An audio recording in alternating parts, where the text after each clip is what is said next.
اب اگر ہم کہہ دیتے ہیں تو لوگ کہتے ہیں لو حضرت سب کو صلح کلی بنا کر کے گئے اور آپ یہ نہیں دیکھ رہے ہیں کہ آپ کیا کر رہے ہیں. یاد رکھیے گا حلوہ اور گوبر کو ایک کرنے کا جو کام کرے گا تو اس کا نتیجہ بہتر.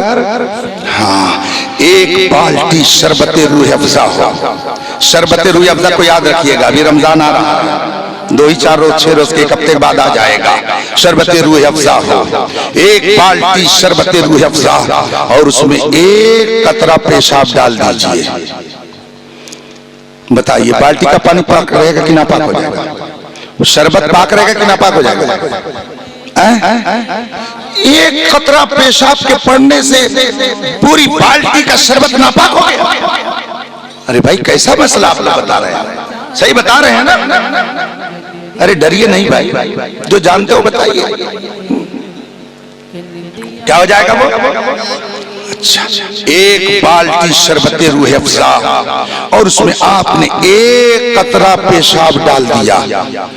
چاہے پیشاب ایک قطرہ ڈالیے چاہے شراب ایک قطرہ ڈالیے, دونوں کا حکم ایک ہی ہے. پوری بالٹی کا پانی ناپاک ہو گیا نا. اب آپ ذرا غور کیجئے, نقصان کس کا ہوا؟ نقصان کس کا ہوا؟ ارے بھائی شربت اور پیشاب کو جب ملایا گیا تو نقصان کس کا ہوا؟ شربت کا. پیشاب کا کچھ نہیں نقصان ہوا, شراب کا کچھ نہیں نقصان ہوا. شراب تو پہلے بھی ناپاک تھی, پیشاب پہلے بھی ناپاک تھا, اور پہلے شراب وہ شربت روح افزا کیا تھا, اب کیا ہو گیا؟ تو بتائیے نقصان کس کا ہوا؟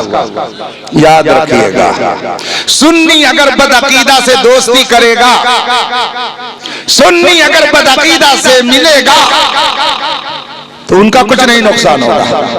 وہ تو پہلے ہی سے ہے, وہ تو پہلے ہی سے ہے, ان کا نہیں نقصان ہوگا. نقصان شربت روح افزائی کا ہوگا. یہ چمکتے دمکتے سنیوں کے چہرے جن کے دل میں رسول پاک کی محبت پائی جاتی ہے, جن کے دل میں صحابہ کی عظمت پائی جاتی ہے, جن کے دل میں اہل بیت کی عقیدت پائی جاتی ہے, جن کے دل میں ائمہ مجتہدین کا احترام پایا جاتا ہے, جن کے دل میں سچے علماء کی عقیدت پائی جاتی ہے, یہ جو خوشنما پھول ہے اور یہ جو چہرے چمک رہے ہیں, اگر یہ بدعقیدہ کے ساتھ بیٹھیں گے تو اب جان لیجئے ان کا نقصان نہیں ہوگا, نقصان انہی کا ہوگا. اس لیے کہ ہم یہ دیکھتے ہیں کہ کل جو آبادی سنی تھی, جہاں پہ سب سنی تھے, کسی بدعقیدہ سے ملے تو اس سبحان اللہ, ماشاء اللہ, سبحان اللہ. دیکھتے تھے کہ جو آدمی رسول پاک کی عظمت کا گن گاتا تھا آج کہتا ہے حضور ایسے نہیں تھے, حضور ایسے تھے, حضور کو اتنا علم نہیں تھا, حضور کو اتنا علم تھا. تو یاد رکھیے جو سنی صحیح العقیدہ بدعقیدہ سے ملے گا اس کا کچھ نہیں نقصان ہوگا, نقصان ہمیشہ سنی صحیح. ہاں اسی لیے اعلیٰ حضرت نے فرمایا ہے سونا جنگل چھائی بدلی, سونے والوں جاگتے رہیو چوروں کی. ہاں یاد رکھیے گا, یہ مت کہیے گا ارے یہ بھائی ہے, یہ چچا ہے, یہ بھتیجا ہے, کیسے ان کو چھوڑ دے. کل میدان محشر میں پتہ چلے گا کیسے چھوڑا جاتا ہے. قبر میں گئے سب نے ساتھ چھوڑا, قبر میں گئے سب نے ساتھ چھوڑا. کون قبر میں کام آئے گا؟ قبر میں اجالا کون پیدا کرے گا؟ کون ہے جو روشنی دے گا؟ کون ہے میدان محشر میں جو شفاعت کرے گا؟ کون ہے جس کے صدقے میں جنت میں جائیں گے؟ کون ہے جس کے صدقے میں جنت کی بہاریں آپ کو ملے گی؟ ایک ذات میرے مصطفیٰ کی ہے, ایک ذات رسول پاک کی ہے. اسی لیے امام احمد رضا نے فرمایا انہیں جانا نہ رکھا للہ الحمد میں دنیا سے اور قائم کرنے کا مقصد, مدرسہ چلانے کا مقصد, حافظ قرآن بنانے کا مقصد, عالم دین بنانے کا مقصد کیا ہے؟ اس مقصد کو اعلیٰ حضرت کے شعر میں سن لیجئے اور میں اپنی بات کو ختم کرتا ہوں. اللہ نے ہمیں جان دی, جان ہے تو جہان ہے. اس نے جان دی, اس نے زبان دی, اس نے آنکھ دیا, اس نے کان دیا, اس نے ناک دی, زمین و آسمان کی ہزاروں نعمتیں دی. کس لیے دی؟